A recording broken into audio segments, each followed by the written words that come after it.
Hello friends, welcome back to my channel.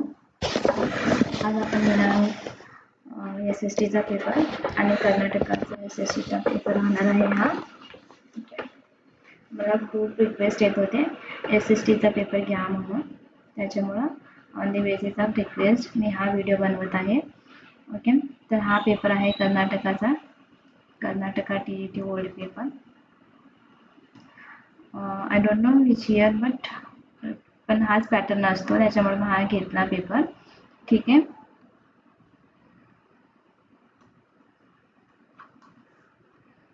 तर ही तुमची म्हणजे अशा टाईपचा असतो तुमचं बुकलेट. आणि बुकलेटमध्ये गोंधळ मी का फर्स्ट पेपर खूप इम्पॉर्टंट आहे म्हणून सांगते. तर एकाच बुकलेटमध्ये इंग्लिश, हिंदी, कन्नडा, तमिळ, तेलुगू आणि उर्दू आणि संस्कृत असो. तर ह्या सर्व लँग्वेजमध्ये एकाच बुकलेटमध्ये क्वेश्चन असतात. तर जेणेकरून मराठी घेतले असतील, एक विद्यार्थी मराठी मीडियम असतात, पण ते आता कम्फर्टेबल नसतात मराठीत एक्झाम द्यायला. तर ते विद्यार्थी इंग्लिशमध्ये देऊ शकतात एक्झाम.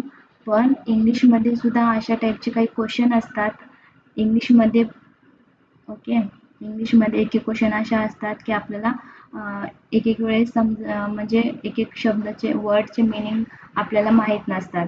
तर आपण सिंपली जायचं मराठीच्या पेपरमध्ये, म्हणजे मराठी कुठे आहे शोधून, मग मराठीमध्ये ते ट्रान्सलेट करून आपण पाहू शकतो की त्या वर्डचं मीनिंग काय आहे मराठीत. ओके, असं पण करता येतं. पण तुम्ही असं देऊ नका, जर कोणाची मीडियम एक्झाम देण्याची मीडियम जर तुमची इंग्लिश असेल तर तुम्ही मराठीत सर्व क्वेश्चन वाचून मराठीत ते टिक मराठीत घालू शकत नाही. ओके, तुमचं मीडियम कोणता आहे, एक्झाम देण्याचा मीडियम इंग्लिश आहे का मराठी आहे, हे खूप लक्ष देऊन तुम्ही पहा एक्झामच्या बिफोर आणि देन तुम्ही अटेम्प्ट करा. ठीक आहे. तर हा तुमचा फ्रंट पेपर आहे, फर्स्ट पेपर अशा टाईपचा राहणार आहे. तर इथे सिम्पली जर ज्याची मराठी लँग्वेज फर्स्ट असेल तर लँग्वेज फर्स्टमध्ये पेज बिटवीन 2 to 38 इथे जायचं आहे. आणि सेकंड लँग्वेज इंग्लिश असेल तर, आणि सेम 39 to 75च्या मध्ये इंग्लिश पेपर आपला सेकंड राहणार आहे. फर्स्ट इंग्लिश आणि सेकंड इंग्लिशमध्ये काय फरक आहे, म्हणजे तिथं लिहिलेलं असतं वरती, पेपरच्या वरती लँग्वेज फर्स्ट पेपर पार्ट 1 म्हणून. तर काहीही त्याच्यात हे करून घ्यायचं नाही का पेपर फर्स्ट आहे का सेकंड आहे म्हणून. ओके, जर ज्यांची इंग्लिशमध्ये CDP असेल तर लागोपाठ सेकंड लँग्वेज झालं तर इंग्लिश CDP आहे आणि सोशल सायन्स. ओके, इथे सायन्स आणि हे मॅथ्स आणि सायन्स का दिलेलं नाही, म्हणजे इथं CDP झाला तर इथं मॅथ्स आणि सायन्स असतो CDPच्या नंतर, राईट. तर मी हा व्हिडिओ मराठी विद्यार्थ्यांसाठी, कर्नाटकातील मराठी विद्यार्थ्यांसाठी घेत आहे. सॉरी, SST स्पेशली SST विद्यार्थ्यांसाठी, जेणेकरून त्यांना पण थोडी माहिती मिळेल, थोडी मदत मिळेल या व्हिडिओद्वारा. मी ज्यावेळेस प्रिपरेशन करत होते त्यावेळेस एकही व्हिडिओ मला यूट्यूबवरती भेटली नाही, जेणेकरून मला पण थोडी माहिती मिळाली असती माझ्या वेळेस, पण एकही व्हिडिओ मिळाली नाही.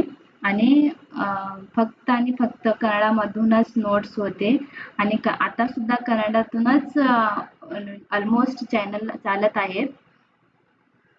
आणि मराठी विद्यार्थ्यांसाठी फार काही माहिती भेटत नाही, तर त्याच्यामुळं मी मराठीमध्ये एक्झाम नाही दिलं.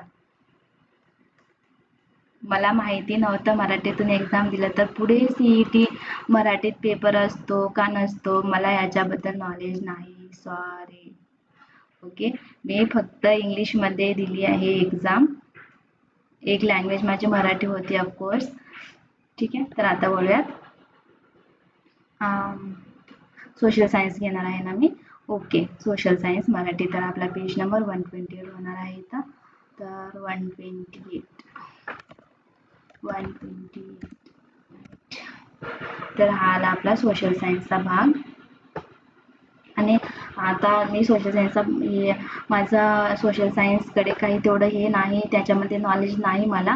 पण मी ज्यावेळेस क्वेश्चन पेपर पाहिला खूप मला असं वाटलं की मला हे नवीन काही माझ्यासाठी नाहीच. कारण सोशल सायन्समध्ये हिस्ट्री जे जर मी आणखी एक गोष्ट सांगणार आहे तर जर कोणी विद्यार्थी काय म्हणूयात ओके, जर कोणी विद्यार्थी कॉम्पिटेटिव्ह एक्झाम इन कर्नाटका देणार असाल किंवा तयारी करत आहात तुम्ही कुठल्याही कॉम्पिटेटिव्ह एक्झामची, तर हा पेपर तुम्हाला इतकं इझी होणार आहे, खूप इझी. ठीक आहे. जर कोणी विद्यार्थी सायन्सचा विद्यार्थी असेल इथे 60 आउट ऑफ त्याला भेटतील 30. जर एव्हरेज स्टुडंट असतील तर त्याला 15 डिवाइड करून मॅथ्स आणि सायन्समध्ये. जर कोणी विद्यार्थी SSTचा पेपर देत असेल सोशल सायन्सचा, तर तो 50+ तर घेईल मला असं वाटतं. 50+, कारण हा पेपर खूप खूप इझी आहे आणि कॉम्पिटेटिव्ह एक्झामची तयारी करणाऱ्याला तर खूपच इझी आहे पेपर. कारण मी असं का सांगते, कारण मी आता सध्या कॉम्पिटेटिव्ह एक्झामची तयारी करत आहे, त्याच्यामुळं मी अगोदर हा पेपर कधीच पाहिला नव्हता. पण रिक्वेस्ट खूप येत होती SSTचा पेपर घ्या म्हणून, त्याच्यामुळे मी हा पेपर पाहिला आणि मला इतकं सोपं वाटलं पेपर, त्याच्यामुळे मी हा व्हिडिओ बनवत आहे. कारण मला एक्सप्लेन पण करायला येतं काही पण. ठीक आहे. तर आता वळूयात क्वेश्चनकडे. आणि हा तर काही टाइम नाही सिलेबस सांगायचा, तर मी इथं मोठं सिलेबस लिहून देतं. ओके. हिस्ट्री असतो आपली,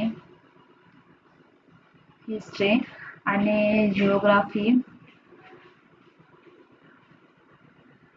जिओग्राफी पॉलिटी आणि कर्नाटकात येत आहे आपली कर्नाटकाची हिस्ट्री आणि जिओग्राफी. ओके. कर्नाटकात जर कोणतीही आपण एक्झाम देत आहोत किंवा देणार आहोत, तर कर्नाटकाचं ऑफकोर्स हिस्ट्री आणि जिओग्राफी असेल आणि पॉलिटी सुद्धा. ओके. तर आता 7 डिसेंबरला तर एक्झाम होणारच आहे, तर हा काही सिलेबस डिस्कस करण्याचा काही टाइम नाही आहे.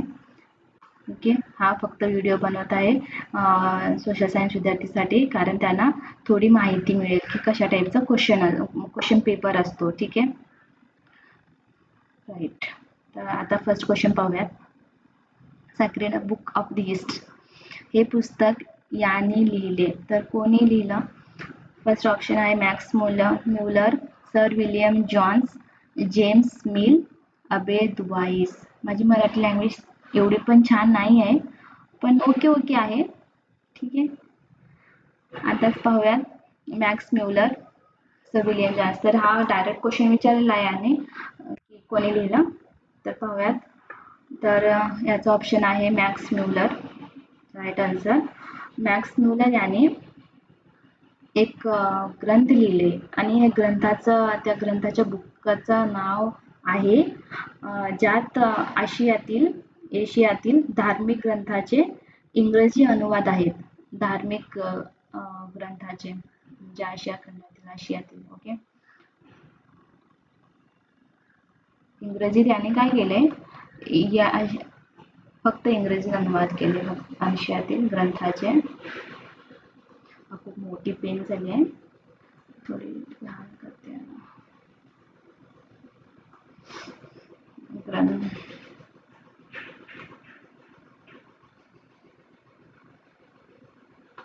ग्रंथाचे इंग्लिशमध्ये अनुवाद केले. ओके.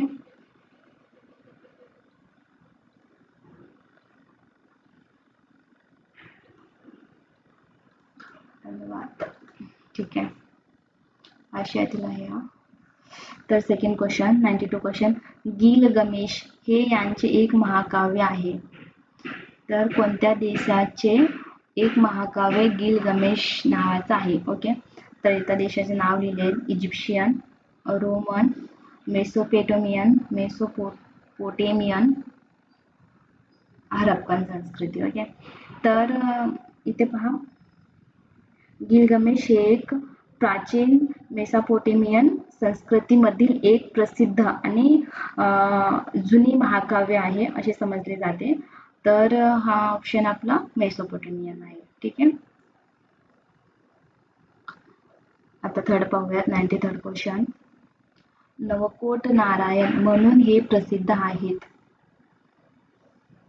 आता आलं बघा साऊथ मधले क्वेश्चन आपल्या कर्नाटकातील. ठीक आहे. कृष्णराज वडेयर 4, कृष्णराज वडेयर 3, चामराज वडेयर, चिक्कदेवराज वडेयर 5. ठीक आहे. तर आपला क्वेश्चनचा आन्सर आहे कृष्णराज वडेयर नाही. ओके ओके ओके वेट मला असं वाटतं चिक्कदेवराज वडेयर. नाही, मला असं वाटत नाही हाच आन्सर आहे. मला कृष्णराज वडेयर वाटत होता. ठीक आहे, हा क्वेश्चन आहे, हा आन्सर आहे आपला. ओके, माझ्या वाटण्यावरून नाही होणार आन्सर. हा डेफिनेट आन्सर आहे, राईट. आणि नवकोट नारायण. तर ह्याची एक छोटीशी हे आहे. मैसूरचे शासक होता हा चिक्कदेवराज वडेयर. हे त्यांच्या संपत्ती आणि प्रशासनामुळे नवकोट नारायण म्हणून ओळखले जातात. ओके, चिक्कदेवराज वडेयर मैसूरचे शासक होते. शॉर्टली पण देते. आणि ओके राईट. 94 स्वदेशी व्रत हे नाटक याने लिहिलं. तर हा नाटक कोणी लिहिले?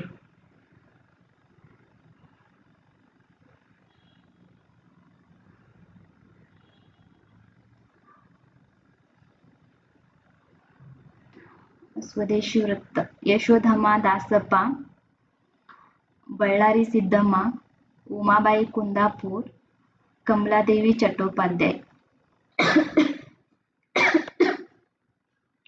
हा क्वेश्चनला मी स्टार देईन. ओके, तर मला इथे 2 ऑप्शन वाटतात, यशोधमा दासप्पा आणि उमाबाई कुंदापुरे, पण मी याला 90% देईल. ओके, तुम्ही प्लीज एकदा गुगल करून पाहून घ्या या क्वेश्चनचा आन्सर. तर मला इतकं माहिती आहे, स्वातंत्र्य चळवळीच्या काळात हा महत्त्वपूर्ण मानलेला आहे. स्वातंत्र्य चळवळीच्या काळात. ओके, मी यालाच आन्सर घालेन. यशोधमा दासपाळ या स्वातंत्र्य चळवळीच्या वेळेस हा कविता लिहिलेली गेलेली आहे. चळवळीच्या वेळेस. ओके, आता पाहूयात 95. इथे 4 जोड्या दिलेल्या आहेत. तर याच्यातून एक जोडी बरोबर आहे म्हणून विचारलं आहे क्वेश्चन मध्ये. तर हेमसेना गजाष्टक, श्रीपुरुषा गजशास्त्र, गुणाढ्य, द्रव्यसार संग्रह आणि नेमचंद्र वडकथे. ओके, तर आपला करेक्ट आहे श्रीपुरुष गजशास्त्र यांनी हा लिहिलेला आहे. तर श्रीपुरुषा राईट, हे पश्चिम गंगवंशाचे प्रसिद्ध राजा होते म्हणे. हा एक राजा आहे श्रीपुरुषा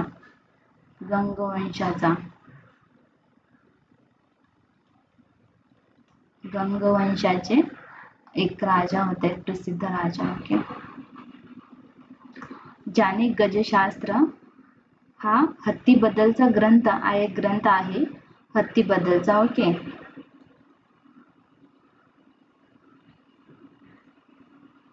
हत्तीबद्दलचा एक ग्रंथ आहे.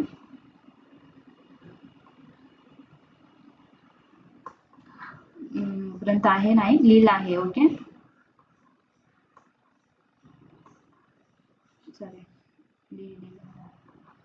लिहिला आहे. तर आपला राईट आन्सर श्रीपुरुषा गजशास्त्र. ओके, तर आता नेक्स्ट क्वेश्चन 96 क्वेश्चन. या राजाचे वेगळे सुरक्षा सैन्य अंगरक्षक होते, याला गरुड म्हटले जाते.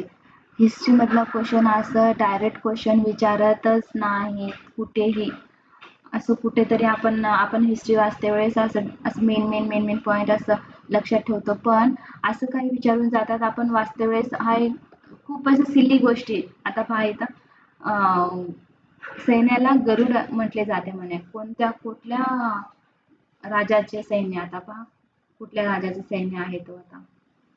होयसळ, पहिला ऑप्शन होयसळ, गंग, चालुक्य आणि सातवाहन. तर आपला करेक्ट आन्सर आहे होयसळ. कारण होयसळ राजाकडे गरुड, ओके, या राजाकडे गरुड नावाचे एक विशेष अंगरक्षक सैन्य होता. गरुड नावाचे सैन्य होते, अंगरक्षक सैन्य. हे सैनिक राजाशी अत्यंत एकनिष्ठ असत, ओके. त्याच्यामुळं गरुड नाव ठेवलेलं आहे राजाने, राईट. 97. आत्मा, व्यक्ती आणि परमात्मा म्हणजे देव वेगवेगळे आहेत. व्यक्ती, आत्मा आणि परमात्मा वेगवेगळे आहेत असे याने सांगितले. तर इथे पहा ऑप्शन्स: बसवेश्वर, मध्वाचार्य, शंकराचार्य आणि रामानुजाचार्य. तर आपला ऑप्शन आहे मध्वाचार्य. कारण इथे पहा आत्मा आणि देव, आत्मा आणि परमात्मा हे वेगवेगळे आहेत. हे दैव मध्वाचार्याने मांडलेलं आहे. आणि शंकराचार्याने, इथे पहा शंकराचार्याने काय म्हटलेलं आहे, दोन्ही एकच आहेत. आत्मा आणि परमात्मा दोन्ही एकच आहेत म्हणून शंकराचार्यांनी म्हणलेलं आहे, दोन्ही एकच आहे.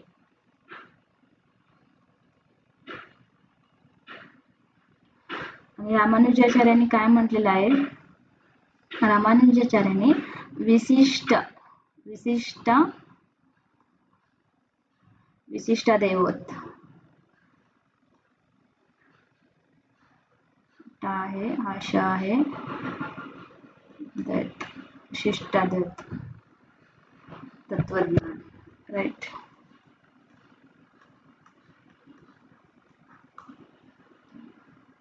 आता पाहूया आपला आन्सर राईट झाला मध्वाचार्य. मी खूप जास्त एक्सप्लेन करते का डायरेक्ट क्वेश्चनचा आन्सर सांगून टाकू का? क्वेश्चन एक्सप्लेन करते थोडासा, राईट, ठीक आहे. 98. दीन-ए-इलाही या नवीन धर्माची स्थापना मुघल सम्राटाने केली. तर हा डायरेक्ट क्वेश्चन आहे, कोणी केली? तर आपला आन्सर आहे अकबरने केली. जन्मता माणूस स्वतंत्र असतो परंतु सर्वत्र साखळी पद्धतीने आढळतो असे याने म्हटलेलं आहे. हे बरोबर आहे ऍक्च्युली. तर आपला आन्सर आहे रुसो. 99 झाला. 100.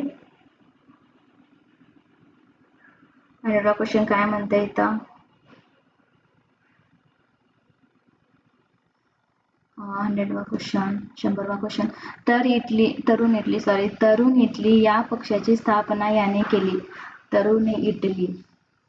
तर तरुण इटली या पक्षाची स्थापना गॅरिबॉल्डी, बिस्मार्क, काउंट कावर, मॅझिनी. तर आपला राईट आन्सर आहे बिस्मार्क. निळ्या पाण्याचे धोरण याने लागू केले. तर blue water policy, okay, blue water policy याने लागू केला. तर फ्रान्सिस्को अल्मेडा हा हिस्ट्रीमध्ये आहे, ओके, त्याच्यामुळे डायरेक्ट करते आन्सर. या लहाने हा थोडा चुकलेला आहे. तर लहाने म्हणजे काही तो सेंटेन्स बरोबर होत नाही. या लहाने दुसऱ्या अँग्लो मैसूर युद्धाचा शेवट झाला. लहाने नाही तर लढ्याने आहे, ओके. कोणत्या लढ्याने असं म्हणतो ना आपण, कोणत्या लढ्याने म्हणजे या लढ्याने दुसरा अँग्लो मैसूर युद्धाचा शेवट झाला. कोणता लढा होता म्हणजे कोणता वार चालू होता, कोणत्या याचा म्हणजे कोणत्या सिटीचा असं म्हणता येईल. तर इथं मंगळूर.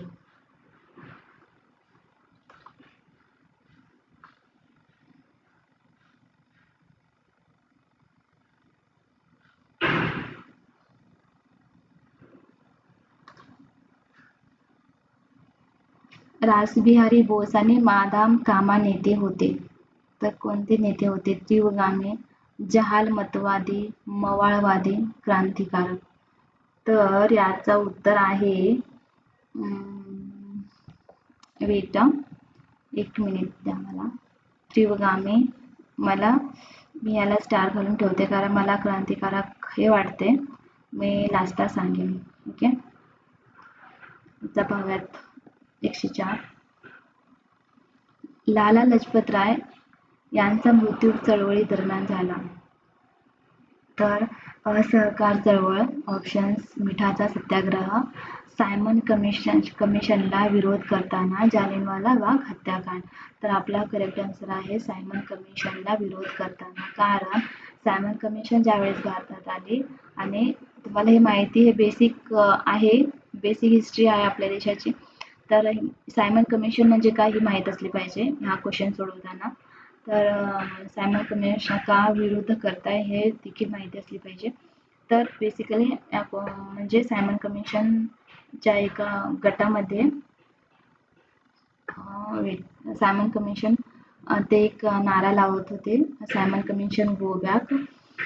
ठीक आहे. तर हा सायमन कमिशन लाहोर येथे भरवण्यात आला होता, मला इतकं माहीत आहे. जर माझी काही जर इन्फॉर्मेशन जर चूक वाटली असेल तर प्लीज मला कमेंट सेक्शनमध्ये कळवा, कारण मलाही माहीत पडेल की मी हा चूक सांगितली आहे. ठीक आहे. मला काहीही प्रॉब्लेम नाही की मला असं चूक कमेंट येत आहेत किंवा मला काही येत नाही असं कमेंट करतायत म्हणून. I accept whatever comment करतील त्याच्यावर. ठीक आहे. त्यावेळी लाठी हल्ल्यात ना खूप लाठीचार्ज करत होते. त्यावेळेस लाला लजपत राय खूप जखमी झाले होते, गंभीर जखमी झाले आणि त्यातच त्यांचा मृत्यू देखील झाला आहे. Dead also. Okay. Dead also. तर आपला ऑप्शन करेक्ट आहे 105. भारताच्या संविधानातील कल्पना 51 चा मुख्य उद्देश काय आहे म्हणे. तर आपला ऑप्शन आहे आंतरराष्ट्रीय सहकार्य स्थापना करणे, कायद्याचा आदर, मोफत सक्तीचे शिक्षण पुरविणे, एकरूप पंचायत संस्था स्थापन करणे, सामाजिक न्याय आणि लोकांचे कल्याण साध्य करणे. तर आपला ऑप्शन करेक्ट आहे आंतरराष्ट्रीय सहकार्य स्थापन करणे आणि कायद्याचा आदर करणे. ठीक आहे. तर आता पाहूयात. हा सोपा क्वेश्चन आहे, हा इझी क्वेश्चन वाटतोय मला. संयुक्त राष्ट्र संघटनेची UNO स्थापना या वर्षी झाली. तर कोणत्या वर्षी झाली? युनायटेड नेशन म्हणजे काय? UNO म्हणजे युनायटेड नेशन ऑर्गनायझेशन.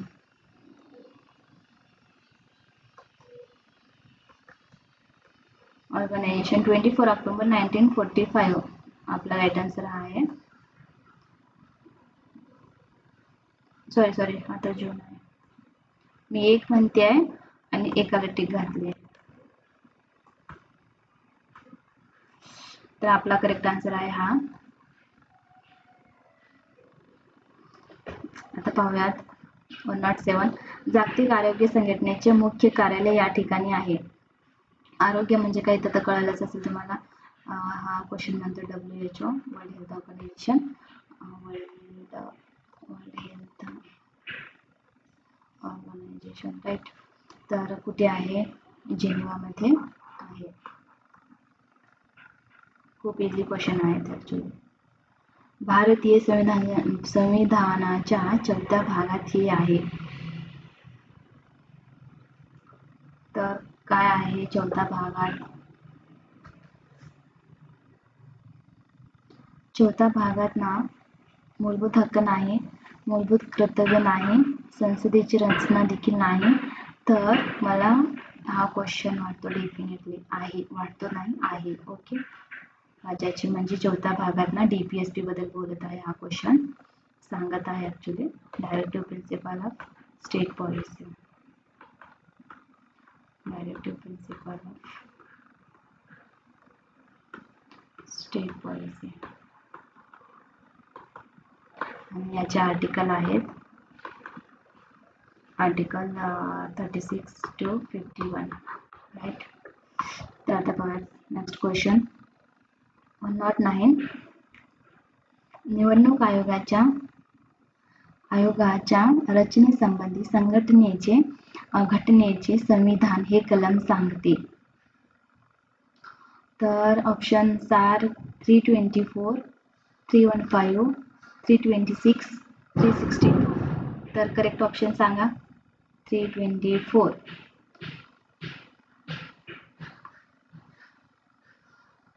110. सार्वजनिक प्रशासनाचे पितामह कोण?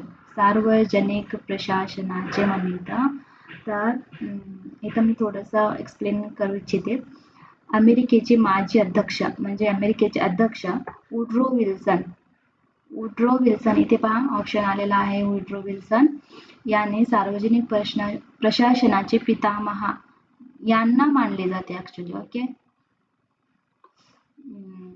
मानले जाते पितामह, कारण त्यांनी 1887 मध्ये राईट हा इसवी सन आहे.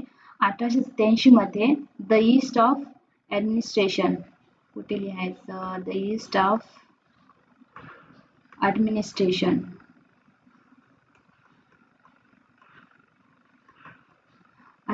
हा महत्वाचा लेख लिहिला होता, ज्याने प्रशासनाचा एक स्वतंत्र अभ्यास विषय म्हणून पाया घातला जातो. ठीक आहे. तर पाहूयात नेक्स्ट क्वेश्चन कडे जाऊयात आपण. 111. दक्षिण भारतातील कोडावस याचा धर्म आणि समाज याचे लेखक. दक्षिण भारतातील कोडावस यांचा धर्म आणि समाज, तर याच्यावर कोणी पुस्तक लिहिले, कोण लेख लिहिले असं म्हणा. लेखक कोण आहे? तर आपला ऑप्शन आहे GS गुर्वे. ओके हा करेक्ट ऑप्शन आहे. तर याचं इंग्लिश मध्ये आधी Kodavas of south India religion and society. Religion इथं लिहिते मी.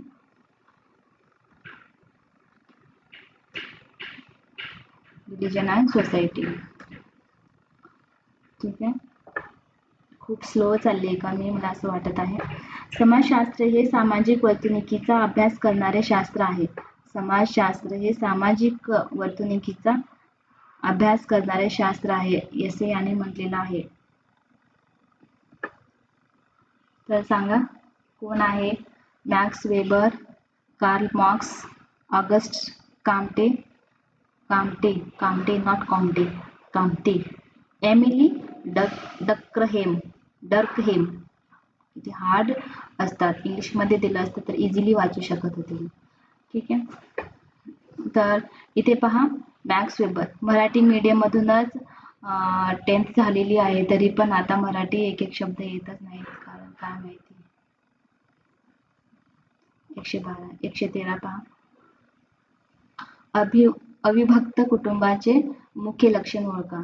अविभक्त, आय थिंक हा क्वेश्चन ग्रामरचा आहे. अविभक्त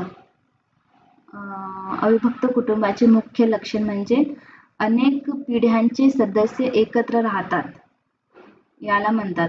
ओके अविभक्त म्हणजे काय? अनेक पिढ्यांचे joint family in the sense. Okay अनेक पिढ्यांचे कुटुंब, नाही सदस्य. ओके सदस्य एकत्र राहतात. इथे पहा गुंतागुंत, स्वयंपूर्ण घटक, सदस्यांना जास्त स्वातंत्र्य, साधे सामाजिक नियंत्रण. गुंतागुंत त्याच्यात खूपच जास्त मेंबर जॉईंट फॅमिलीमध्ये गुंतागुंतीतच असतात ना, त्याच्यामुळं. ठीक आहे. अस्पृश्यतेच्या आचरणाला निषेध करणारे कल. अस्पृश्यतेच्या म्हणजे इंग्लिश मधून काय म्हणतात? अनटचेबिलिटी असं म्हणायला काही हरकत नाही. ठीक आहे. तर 17, 19, 21 कलम म्हणजे article 17, 19, 21, 43 and which article is answer? Article 17.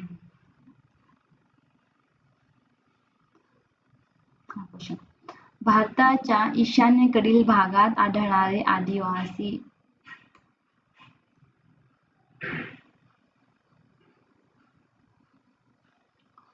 इथे पहा हा आन्सर आहे गारो, कोबाला, काबोला कचारी.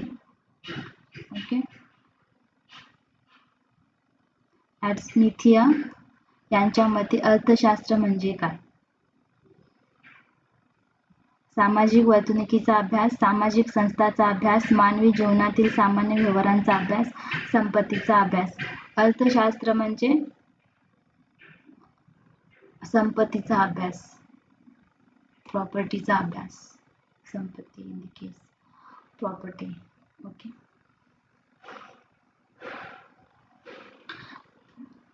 सध्या आज भारताच्या राष्ट्रीय उत्पन्नात जास्त सहभाग या क्षेत्राचा आहे.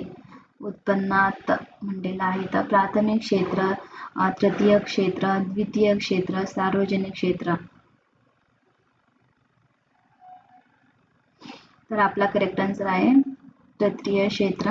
कारण सध्या भारताच्या राष्ट्रीय उत्पन्नात सर्वात जास्त योगदान देते हा क्षेत्र तृतीय. यात म्हणजे आपल्याला हा क्वेश्चन सॉल्व्ह करण्या अगोदर प्राथमिक क्षेत्रामध्ये कोणते कोणते डिपार्टमेंट येतात किंवा द्वितीय क्षेत्रामध्ये कोणते कोणते डिपार्टमेंट येतात हे आपल्याला माहीत असणं खूप गरजेचं आहे. मग त्यावरूनच आपण क्वेश्चन सॉल्व्ह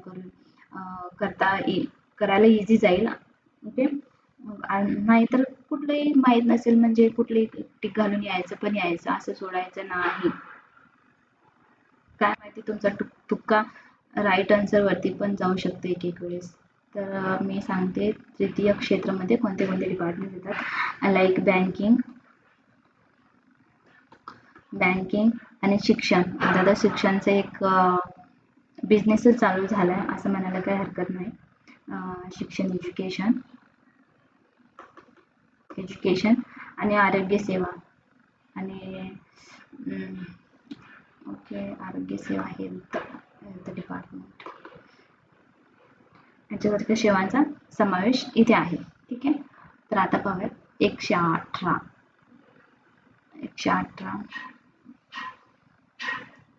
भारतातील गरीब लोक ओळखण्यासाठी प्रथम यांनी दारिद्र्य रेषेचा वापर केला. हे बहुतेक बाहेरून आलेलेच केले असतील. भारतात किती गरीब लोक राहतात हे ओळखण्यासाठी एक दारिद्र्य रेषेचा वापर केलाय म्हणे इथे. तर कोणी केले पाहूयात आता.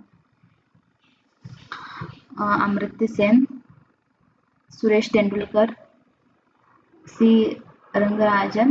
तर भारताच्या बाहेरचं तर ऑप्शन नाहीच इथे. सॉरी, मला वाटलं कोणी बाहेरचं जेवण केले काय. दादाभाई नौरोजी. ओके. तर आपला करेक्ट आन्सर आहे दादाभाई नौरोजी. लघु उद्योगधंद्यात उत्पादित केलेल्या वस्तूचे उदाहरण. लघु उद्योगधंद्यात तर रासायनिक वस्तू आणि सायकल. इथे काय म्हणतोय लघु उद्योगधंद्यात. ओके. अभियांत्रिकी वस्तू, दगडी कोरीव काम, सुतार व लोहार, काळंबी तयार करणे आणि रेडिओ. तर आपला करेक्ट आन्सर हे आहे काळंबी तयार करणे आणि रेडिओ. 120. प्रत्यक्ष कराचे उदाहरण हे आहे. प्रत्यक्ष कराचे केंद्र अबकारी कर, आयात निर्यात कर, सेवा कर, संपत्तीचा कर. तर आपला ऑप्शन आहे संपत्तीचा कर.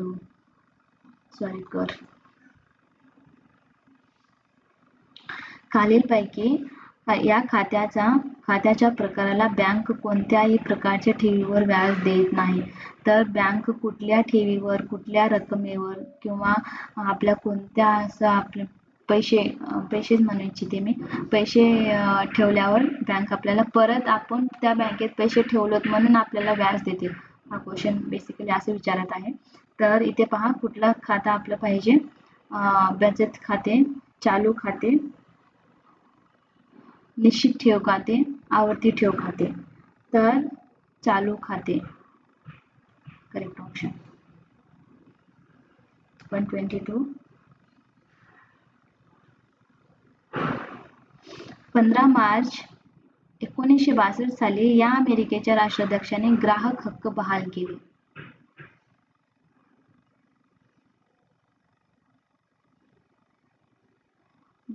केले. Okay. John F Kennedy, George Washington, Franklin the Roosevelt आणि अब्राहम लिंकन. तर आपला करेक्ट आन्सर केनेडी. 123. भारताचा पहिला शेअर बाजार या ठिकाणी सुरू झाला. कुठे सुरू झाला पहिला शेअर बाजार? Chennai, Kolkata, Mumbai, Surat. Correct option is Mumbai. आणि शेअर बाजार म्हणजे काय? BSE sorry Bombay stock exchange, BSE Bombay share market असं पण म्हणता येईल, बॉम्बे स्टॉक एक्सचेंज. आणि NSE नॅशनल स्टॉक एक्सचेंज फक्त इथं नॅशनल आहे, तर फर्स्ट झालेला आहे मुंबईमध्ये.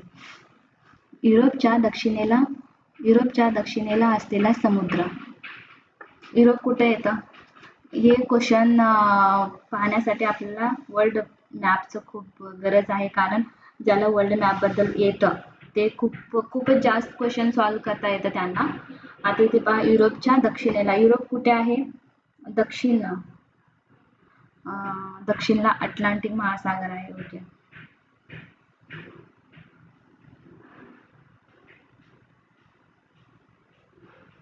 अटलांटिक महासागर. भूमध्य, सॉरी एकच मिनिट.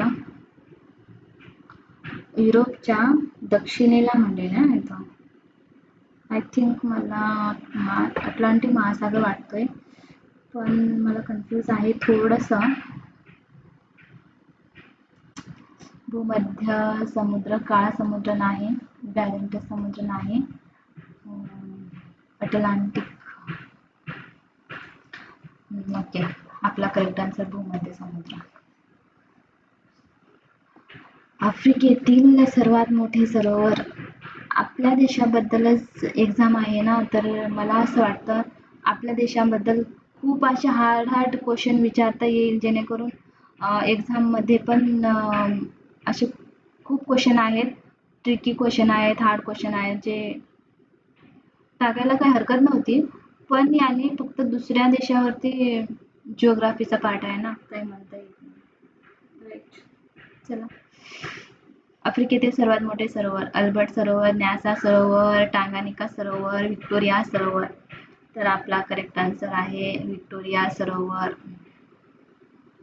या खंडातून कर्कवृत्ताने कार्कटिक वृत्त जाते.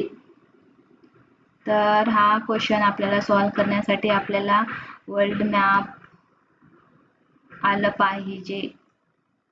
ओके, हा आहे आपलं वर्ल्ड मॅप. हा इक्वेटर आहे, 0 डिग्री इक्वेटर.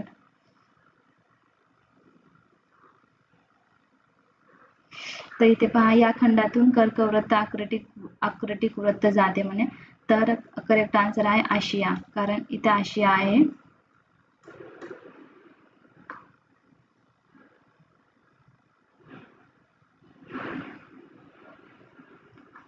इतकं पण छान नाही आलं, मी हे पुसून टाकते.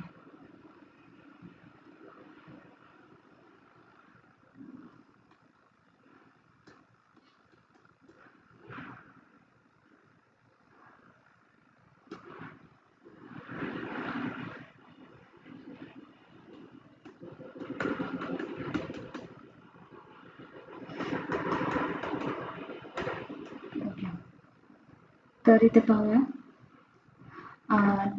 127 क्वेश्चन. बर्च, बीच, मॅपल आणि ओक. बर्च, बीच, मॅपल आणि ओक या महत्वाच्या वनस्पती या अरण्यातील आहेत. तर वाळवंटी अरण्य, पानझडी अरण्य, भूमध्य अरण्य, तैगा अरण्य. आपला करेक्ट आन्सर आहे पानझडी अरण्य.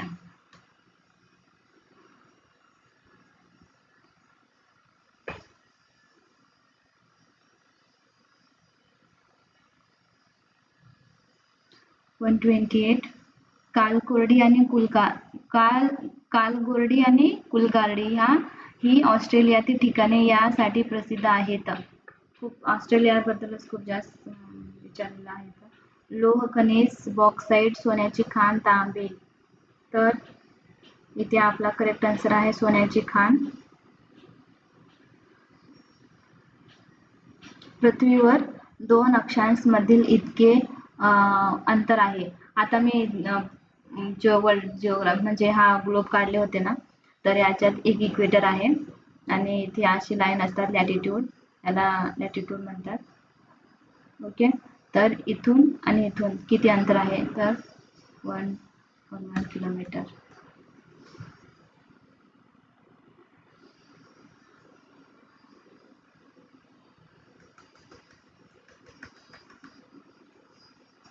Okay, next question. तापमानाची उलटा पालट. उलटा पालट म्हणजे उंची वाढवल्यास तापमान वाढ. तापमानाची उलटा पालट. Okay, right. उंची वाढवल्यास तापमान वाढ होते. उंची कमी झाल्यास तापमान घटते. उंची बरोबर तापमानाची चढ उतार ध्रुवाकडे तापमान कमी होते. तर उंची वाढल्यास तापमान वाढ. ओके, हा क्वेश्चन आज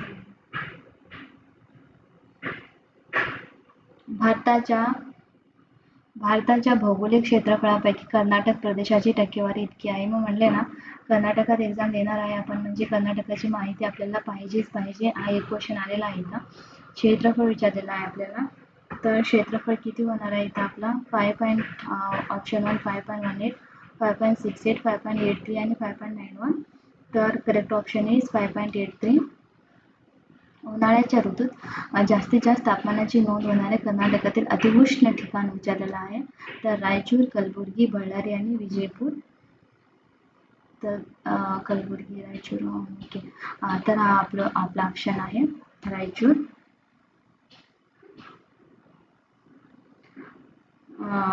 ओके, नेक्स्ट क्वेश्चन. हिमालयाच्या कोणत्या भागात दऱ्या आढळतात. दऱ्या कुठे आढळतात मला क्वेश्चन मध्ये. तर ऑप्शन्स आर बृहद हिमालय, ग्रेटर शिवालिक हिमालय, हिमाचल हिमालय, पलीकडील हिमालय. पलीकडील हिमालय म्हणजे कोणाकडे हिमालय. Sorry, right. तर आपला ऑप्शन आहे शिवालिक हिमालय.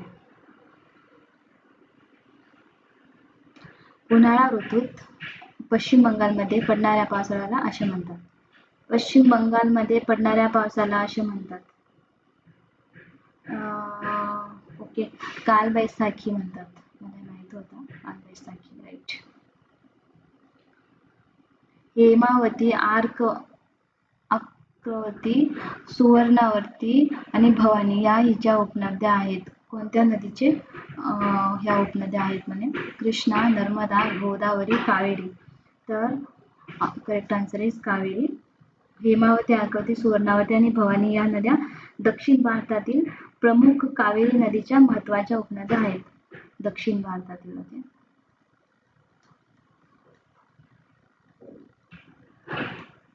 आय थिंक हा व्हिडिओ खूप लेंदी होणार आहे. युरोप आणि भारताच्या समकालीन घटना याच्या सहाय्याने दर्शवू शकतो. युरोप आणि भारताची समकालीन घटना म्हणे, तर सहाय्याने दर्शवू शकतो. ओके, प्रगतशील काळरेषा, प्रतिगामी काळरेषा, तुलनात्मक काळरेषा आणि चित्रात्मक काळरेषा. तर करेक्ट आन्सर इज तुलनात्मक. तुलनात्मक. ओके, हाच ऑप्शन करेक्ट आहे. तुलनात्मक काळरेषा. थोडंसं एक्सप्लेन करते इथं मी. ओके, तुलनात्मक इंग्लिशमध्ये काय म्हणूयात, तुलनात्मक कॉम्पेरेटिव्ह. ओके, आय डोंट नो तुम्ही मराठीतून ही एक्झाम देणार आहेत का. हा पेपर इंग्लिशमध्ये पाहिजे होता. मला वाटलं मराठी SST घ्या, म्हणजे मराठीतच घेत आहे मी. ओके, कॉम्पेरेटिव्ह टाइमलाईन, काळरेषा, टाइमलाईन. कॉम्पेरेटिव्ह टाइमलाईन वापरली जाऊ शकते, कारण ही रेषा दोन भिन्न क्षेत्रातील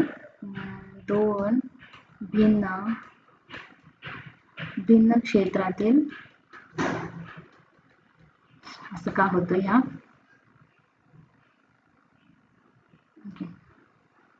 दोन भिन्न क्षेत्रातील काय म्हणूयात किंवा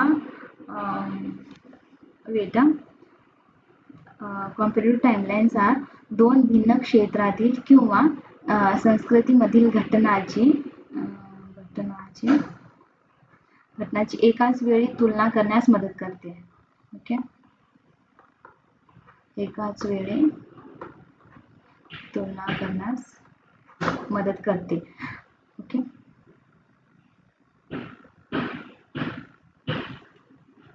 137 एक समाज विज्ञान शिक्षक म्हणून शासकांगाच्या कार्याचे अध्यापन प्रतिरूप संसदच्या सहाय्याने करतो, हे याचे उदाहरण आहे.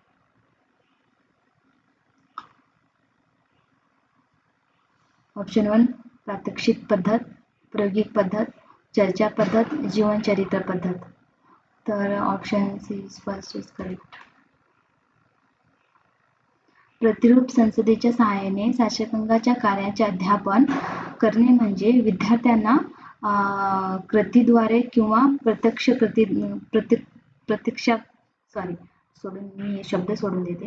कृतीद्वारे शिकवणे होय. ओके,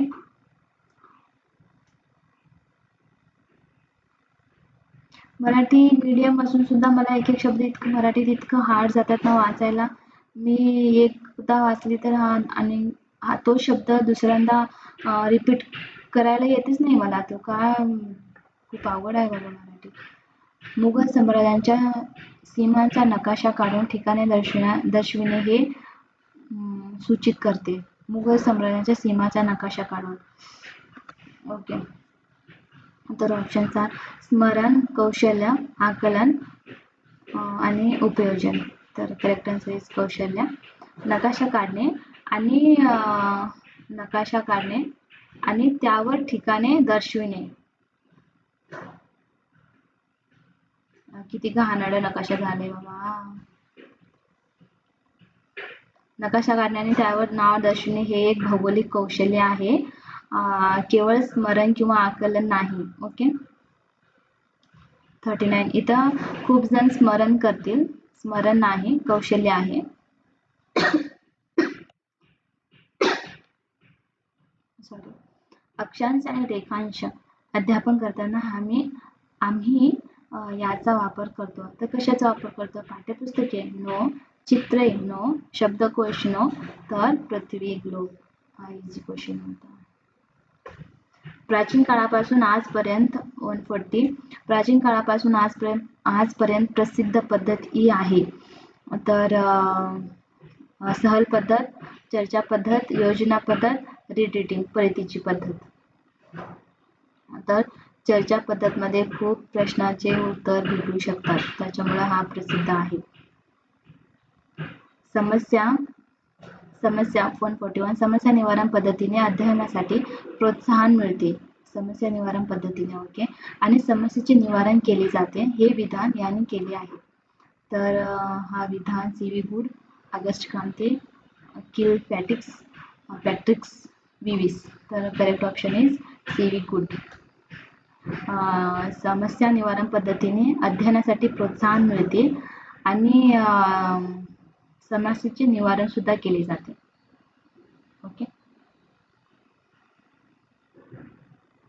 आता पाहूयात नेक्स्ट क्वेश्चन. आणि this question is very important question.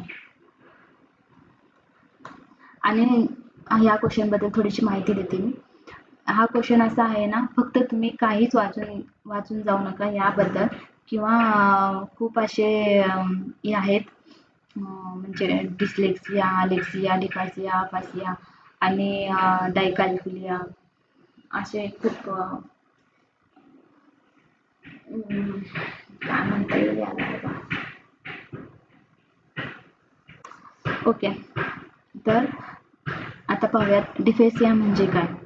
हा एक लँग्वेज डिसऑर्डर ही आहे, डिसीज आहे.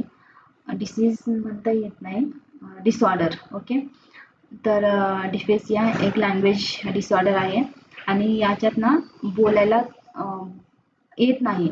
बेसिकली असं म्हणता येईल, फास्ट बोलायला येत नाही, किंवा जो दुसरे बोलते ते क्रॅक करत नाहीत, समजत नाही, किंवा त्यांना बोलता येत नाही. ओके, अडखळत बोलतो, तर ब्रेन रिलेटेड प्रॉब्लेम आहे हा एक. ब्रेन रिलेटेड प्रॉब्लेम आहे. आणि अफेसिया सुद्धा सेम टू सेम याचं एक्सप्लेनेशन इथे पण येतो. आणि अलेक्सिया म्हणजे इनॅबिलिटी टू रिकॉग्नाइज, आठवण येत नाही किंवा वाचता दिसलेलं वाचता पण येत नाही पुढे. ओके. आणि डायलेक्सिया म्हणजे काय, different with reading and writing. एक पिक्चर होता ना तारे जमीन पर, त्याला डायलेक्सिया झालेला होता. डायलेक्सियाचा मिनिंग काही काही क्वेश्चन मध्ये असं देतात,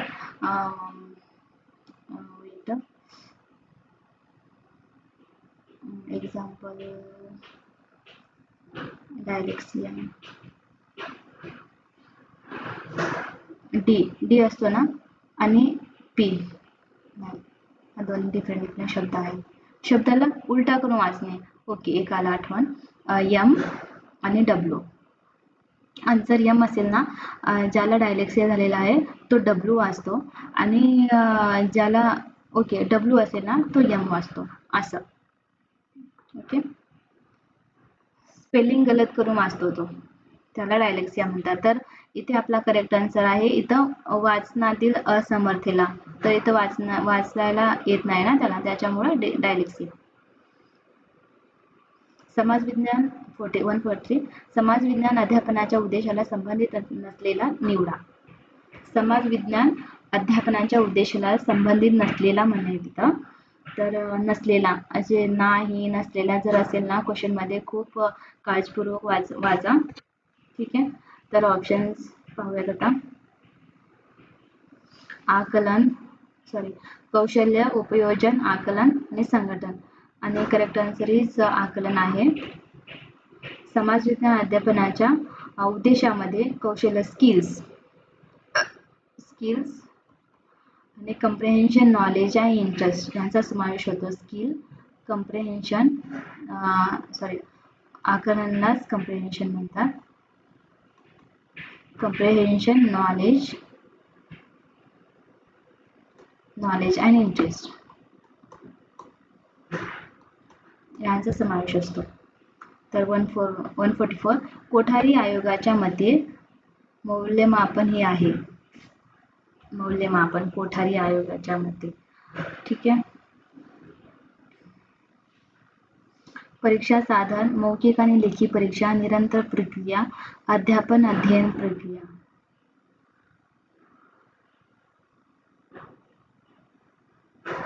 तर मी या क्वेश्चनला स्टार घालते, कारण मला थोडं कन्फ्यूज आहे इथं. ओके, तर पाहूयात नेक्स्ट क्वेश्चन. 145. क्षेत्र सहल पद्धतीचा मुख्य फायदा हा आहे.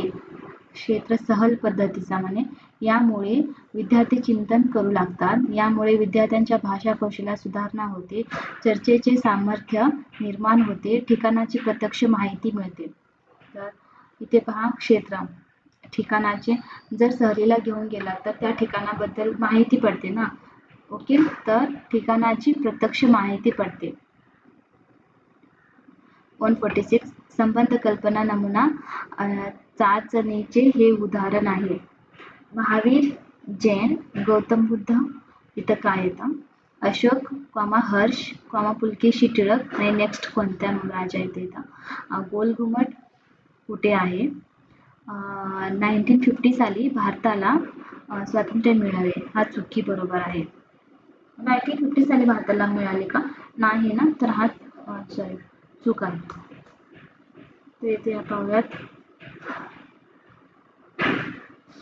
इथे पहा, कल्पना नमुनाचे म्हणतात. कल्पना नमुनाचे महावीर, जैन, कल्पना करून द्यायचं आपल्याला, म्हणजे लगेच. महावीर मध्ये जैन असतात आणि गौतम बुद्ध मध्ये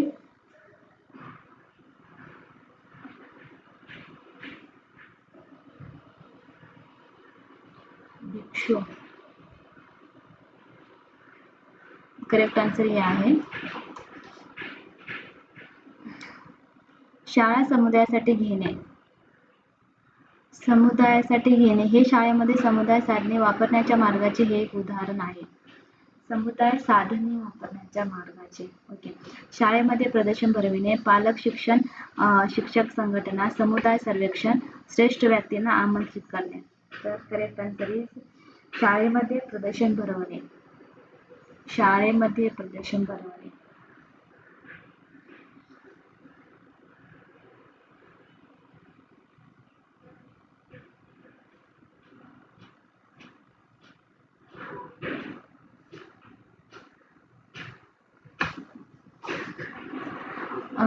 बेटा मला हा पण वाटतो शाळा समजासाठी पालक शिक्षण संघटना.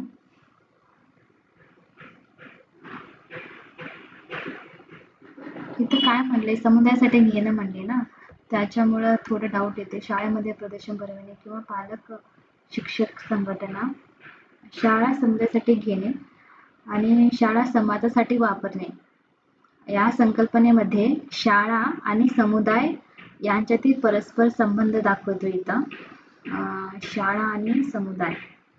ओके, तर आय थिंक हा करेक्ट आन्सर आहे, हा रॉंग आहे. इथे पाहूयात 140 क्वेश्चन. 148 शिक्षक त्यांच्या अध्यापनामध्ये विद्यार्थ्यांना विशिष्ट कल्पनेतून सामान्य निर्धारासाठी घेऊन जाण्याची पद्धत ही आहे. तर ऑप्शन प्रकल्प पद्धत, अनुमानिक पद्धत, समस्या निवारण पद्धत, अनुमानजन्य पद्धत. तर करेक्ट ऑप्शन इज अनुमानजन्य पद्धत. कारण शिक्षकाने विशिष्ट उदाहरणावरून किंवा निरीक्षणावरून सामान्य नियमाकडे किंवा सिद्धांताकडे जाणे. ओके, तर या पद्धतीला अनुमानजन्य. तर हे मराठीत माहिती नसेल खूप जणांना, तर इथे इंग्लिशमध्ये होते इंडक्टिव्ह मेथड. इंडक्टिव्ह मेथड आणि डिडक्टिव्ह मेथड म्हणजे काय माहिती असेल ना तुम्हाला. इंडक्टिव्ह मेथड असे म्हणतात. ओके, अनुमानिक पद्धत म्हणजे इथं आहे डिडक्टिव्ह मेथड.